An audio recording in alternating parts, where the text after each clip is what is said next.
Welcome in, ladies and gentlemen, to the O'Colly's post-game coverage of Oklahoma State's 20-18 win over the Kansas State Wildcats. An interesting game, obviously a tale of two halves almost for these two teams in Oklahoma State. You know, sort of some of the defensive struggles a little bit in the first half, and then just injuries. I feel like told the story here, but the defense, the run defense especially, was able to pick it up in that second half, and just the run game as a whole on offense too. You know, and some of these receivers were able to do better. The offensive line was able to do better. So let's start there. Let's start with this offensive line and sort of the injuries they sort of faced coming into this game, right? And then what happened throughout this game that sort of evolved. No, you're right. Injuries were the name of the game here. When it was 12-0 at halftime, just the injuries made this game so different that by the time halftime was there, it was 12-0. Felt like the game was out of reach, right? It felt like, okay, yeah, this is done.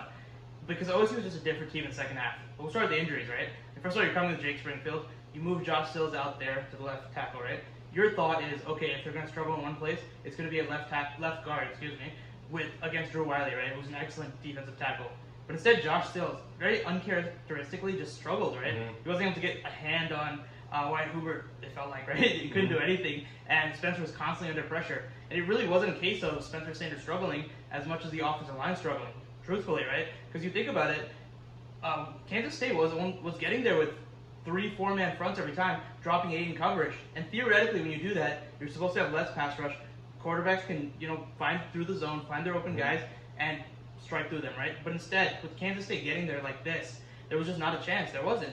And Spencer, as good as a runner, those same running lanes on the edge aren't there. Through the hole aren't there. Everywhere. And it was just a struggle overall. The injuries were a big part for sure. Defense, it really didn't hurt as much as it can, just because, as we always know, right, the depth. But on the offensive line, that's where it really started. And I'm still bamboozled how Josh Sills has struggled that much.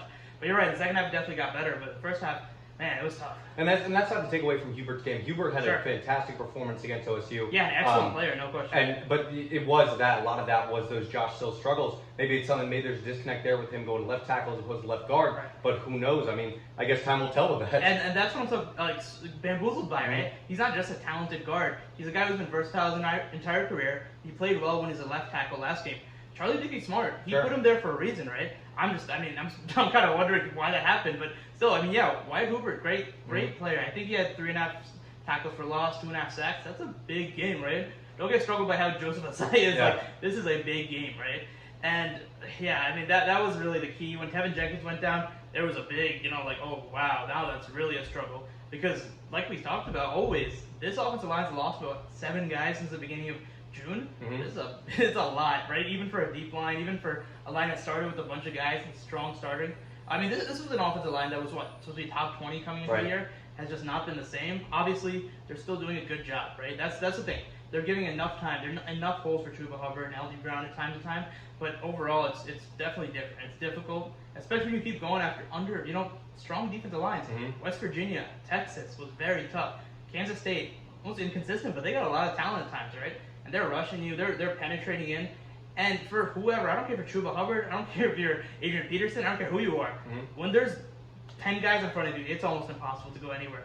I don't care who you are, Peyton Manning, Spencer Sanders, Tom Brady, you're not going anywhere. Yeah, and sort of all things considered, how would you evaluate the way that both Chuba Hubbard and LD Brown and Desmond Jackson a little bit were able to play, despite some of these woes from the offensive line? Like I said against Texas, I thought Chuba had an excellent game in the sense of there was really nowhere to run, right? Obviously, statistically, he didn't. There was really nowhere to run, but he found whatever he could. And it's really hard to evaluate Chuba, considering the fact that he barely played, right? Injuries, obviously, he was on the sideline so much. Good for him being a leader and calling things out. Right. But LD Brown obviously had an excellent game. He showed that he is a great change of pace back, who was a home run hitter. You saw him in the 50-yard run. But this guy who was getting bigger was really the key for him, right? We talked about last year. All he could do was run outside, maybe burst off a good run, maybe catch a ball, punt return, blah, blah, blah, right? Use his speed, get him in space. But now that he's bulked up, he's a physical runner, right? He's a strong guy. But more than that, he's got great vision, patience. You're seeing all the attributes of a guy who can run in between the tackles, something you never saw last year, right? But I think for me, the big thing is, I know I mentioned this to you during the game, when you saw him run, it was like he was doing all those things as a speedster, right? The elusiveness, the spin move, these things, those things. But now he's got the bigger body, which makes him so much more of a problem. But I think he was good. He was turning out yards. He was keeping them on pace, right? 3rd and 1, 2nd and 1, whatever it is. You need a back who's smart, who knows that they can get the yards, and push the needle, and he could. And I think that was the big thing. When you lost Chuba Hubbard, that wasn't really the problem for me. It was the offensive line, whether that was going to get better, and it did. But LD Brown did an excellent job for sure. Yeah, I think so too. And sort of flipping sides here, right? Let's go. Or first, actually, let's talk about Spencer Sanders and the game he was able to have today, right? A lot of good, showing the mobility today, right? And sort of improvising a little bit, despite having some bad situations here or there. And obviously, star receivers out. Tylan Wallace is out. Dylan Stoner has to step up. How would you evaluate him and the receivers today? It's hard to, it's easy to debunk, right? Oh, they lost Tylan. It's a big thing. It is a big thing. No question about that. But Dylan Stoner proved last year that when he's the number one, he can step into that role. By no means is he as dynamic. No means is he the same player Tylan Wallace is. But he's a capable backup, right? He can do that. He can step in there. He's versatile inside, outside. He can play both the slot and the outside receiver. You can see him on the curls, down the field. He's got speed. He's done that before, right? He can be down the field. He can be a route runner. He's everywhere. But I think he played well enough. For me, like I said, you can find the guys. You can do enough. Despite, I think Tay Martin was probably not playing, or maybe it was in a limited capacity. Langston Anderson hasn't played much this year. Landon Wolf stepped up. Brennan Presley had some plays, but man, Dylan Stoner, good for him, right? To step in. I think 6 catches, 72 yards. Definitely a good display, right? And he shows what he can continue to do, right? When he's a number 2 and he's a number 3, he kind of gives it a role more the short pass game, right? Catch reliable, get open, those kind of things, right? But as a number 1, he can do a little more, right? He can stretch the field just a little bit. Not be Tylan, but he can play a little bit of that same role. So it's good for him. But again, it was the offensive line. I'm just going to keep going back to that because it was so key. It really was, right? Because you could talk about Spencer Sanders, and I mean, statistically, again, first half didn't look good at all, right? But he was under pressure. He was maybe holding on the ball just a second, but if you're containing the run game the way you are, and you're just shutting it down, then how can you can't just ask him to just eat the ball every play, then you go 0 yards. He's still being yelled at anyway, right? Whether it looks like it's bad or he's getting negative yards because he throws the ball away, it looks the same. I mean, in the end, it's the same, right? But at least he's trying to make a play. But I think it was a lot smarter for sure. Spencer talking about his decision making, right? And you saw in the plays he didn't make, right? Rolling out, instead of forcing it down the field on the run, running away, he would just throw the ball away, right? He would take a sack or he'd just slide down, right? Smart plays where he didn't run in full force, almost fumbling it or throwing it to a tight spot. I told you this during the game. I thought it was great. That for me, that was the biggest development week to week. The fact that he understood when to do that. And sure, that was that fumble in the beginning of the game, but lucky that Josh Sills was there. Very early. Yeah. But again, it was one of those things where you didn't think, okay, you're blindside, right? It's called blindside for a reason. Because you can't see it. You're a righty quarterback. You can't see that guy rushing around that left tackle, right? But the fact that, Josh Sills struggled, that was tough, right? And that's what I'm saying. It was one of those plays where there has to be a time in your head, right? 1 Mississippi, 2 Mississippi when you're a quarterback, but not that fast, right? I thought he held it just a little bit longer that play, but still, it's one of those things, you got to trust your left tackle. If you can, it becomes a very difficult game, right? A very different game. But good that they started the run game, and I thought Spencer, again, played well overall, had a lot of good decisions, but overall, it was a weird game. It was a weird game, and as time went on in this game, momentum started to shift, right? And a large part of that is thanks to the defense for OSU. Sure. Once again, Mike Gundy proving that he puts a lot of trust into this defense, right?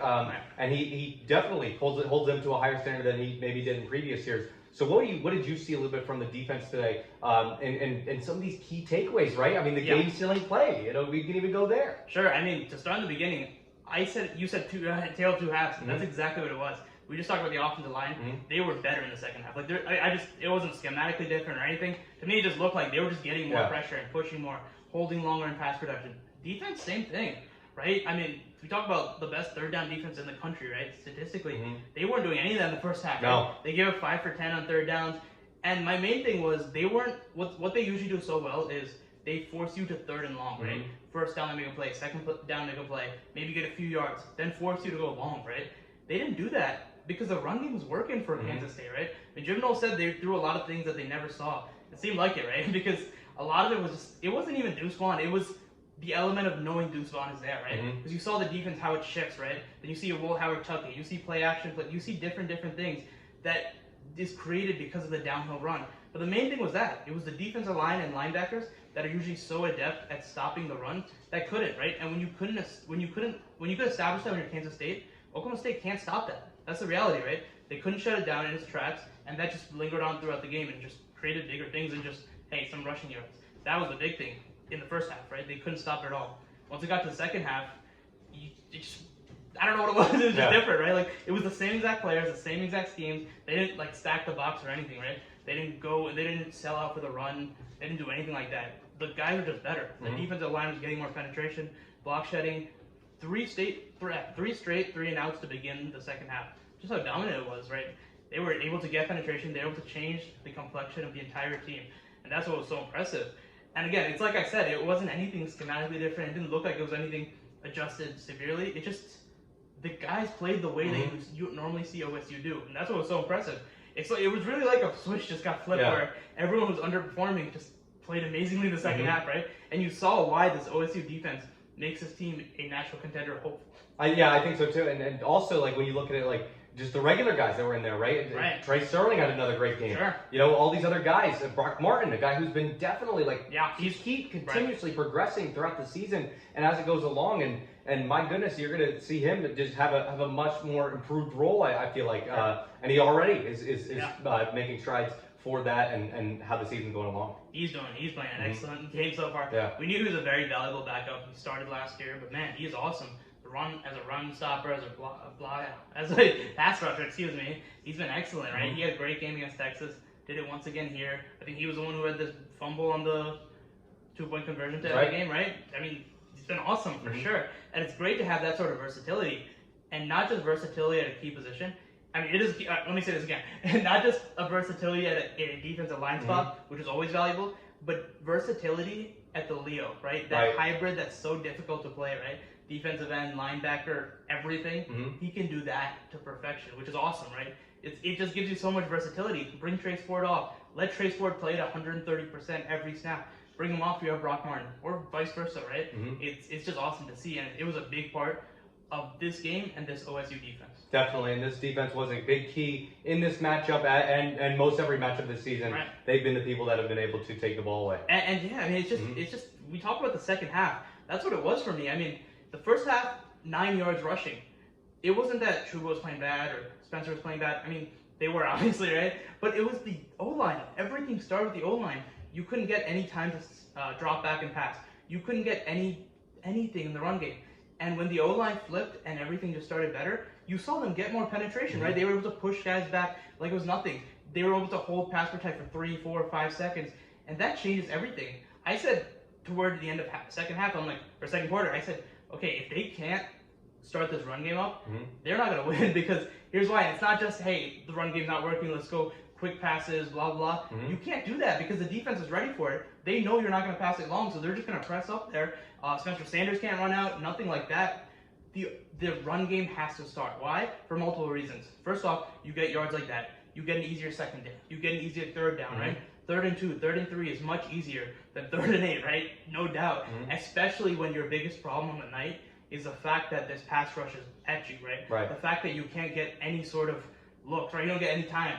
And the fact that you get that run game going, right, which they did, then you see it. The pass rush is negated, right? Because when you start handing off, you start running, the pass rushers, right, Wyatt Hoover and all these guys, for just half a second or just a second, they have to wait for a second thinking, oh wait, should I play contain? Should I block shed, or should I go straight in for the pass rush, right? Those are two different things.